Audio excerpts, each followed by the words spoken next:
কিছুক্ষণ পরই মনোনয়ন পেশ করবেন ডায়মন্ড হারবারের তৃণমূল প্রার্থী অভিষেক বন্দ্যোপাধ্যায়। কালীঘাট থেকে মিছিল করে আলিপুর ডিএম অফিসে মনোনয়ন জমা দেবেন তিনি। সরাসরি চলে যাব আমাদের প্রতিনিধি কৃষ্ণেন্দু অধিকারীর কাছে। কৃষ্ণেন্দু, এই মুহূর্তে প্রস্তুতির ছবি কি দেখতে পাচ্ছ?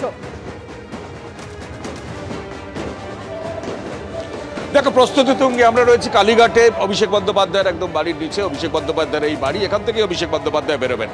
তার আগে একদম প্রস্তুতি সারা। অভিষেক বন্দ্যোপাধ্যায় যে কোনো মুহূর্তে এই কালীঘাটের বাড়ি থেকে বেরোবেন, তার মনোনয়নপত্র দাখিল করতে যাবেন এবং এখান থেকে হেঁটে হেঁটেই তিনি ডিএম অফিস যাবেন, এমনটাই জানা যাচ্ছে। এবং বাইরের ছবিটা কভার ভার্সন বিশ্বজিৎ সাহাকে বলবো দেখাতে। কিছুক্ষণ আগে থেকেই এখানে সাজো সাজো রব পড়ে গেছে, বিভিন্ন দিকে অভিষেক বন্দ্যোপাধ্যায়ের ছবি, পোস্টার, হোর্ডিং, পতাকা নিয়ে এখানকার সমর্থকরা দাঁড়িয়ে আছেন এবং এখানে প্রত্যেককে সিঙ্গারা পর্যন্ত দেওয়া হচ্ছে, বিলি করা হচ্ছে যারা এখানে দাঁড়িয়ে আছেন। এবং সামনের যে ছবিটা দেখাবো, একদম আমরা রয়েছি কালীঘাটের যে গলিটা, যে গলি মমতা বন্দ্যোপাধ্যায়ের একদম বাড়ির পাশের গলি, যেখানে অভিষেক বন্দ্যোপাধ্যায় থাকেন, সেই গলিটা একদম পুলিশি নিরাপত্তা বা ব্যারিকেড দিয়ে আটকে রাখা হয়েছে এবং তার বাইরে প্রচুর নিরাপত্তা এবং প্রচুর কর্মী সমর্থকরা রয়েছেন। অর্থাৎ এখান থেকেই পায়ে হেঁটে অভিষেক বন্দ্যোপাধ্যায় তৃতীয়বারের জন্য ডায়মন্ড হারবারের তৃণমূল প্রার্থী হিসেবে মনোনয়নপত্র দাখিল করতে যাবেন। দুবারের সাংসদ, এবার তৃতীয়বার ইলেকশনে লড়ছেন। এই ডায়মন্ড হারবারের তৃণমূল সাংসদ পদে অভিষেক বন্দ্যোপাধ্যায়ের মনোনয়ন ঘিরে একদম সাজেশনের রব। রাস্তার ধারের পরিস্থিতিটা আমরা দেখাবো। সেখানে প্রচুর সমর্থক তেমন জড়ো হয়েছেন, প্রচুর নিরাপত্তা রক্ষী রয়েছেন।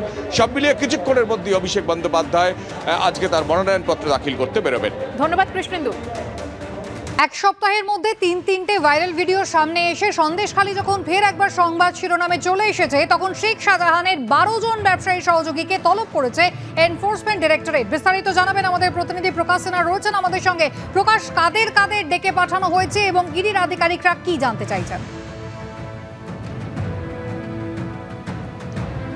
দেখো কুসুমিতা, তুমি জানো এতদিন ধরে আমরা দেখেছি শেখ শাহজাহানের পরিবারের সদস্যদের, তার স্ত্রীকে তলব করা হয়েছে, তার সাগরেদ যারা তার সঙ্গে মাছের ভেরি সামলাতো, যাদের নামে শেখ শাহজাহান ভেরি নিয়ে রেখেছিল বা বিভিন্ন জমি জায়গা দখল করেছে, তাদের তলব করা হয়েছে। এবার কিন্তু এই প্রথমবার ইডি সূত্রের খবর শেখ শাহজাহানের 12 জন ব্যবসায়িক সহযোগীদের, ব্যবসায়ী সঙ্গীদের, যাদের সঙ্গে শেখ শাহজাহান ব্যবসা করত, তাদের তলব করা হয়েছে। আগামী 10 দিনের মধ্যে সিজিও কমপ্লেক্সের ইডি দপ্তরে শেখ শাহজাহানের এই 12 জন ব্যবসায়িক সহযোগীদের তলব করা হয়েছে, আসতে বলা হয়েছে।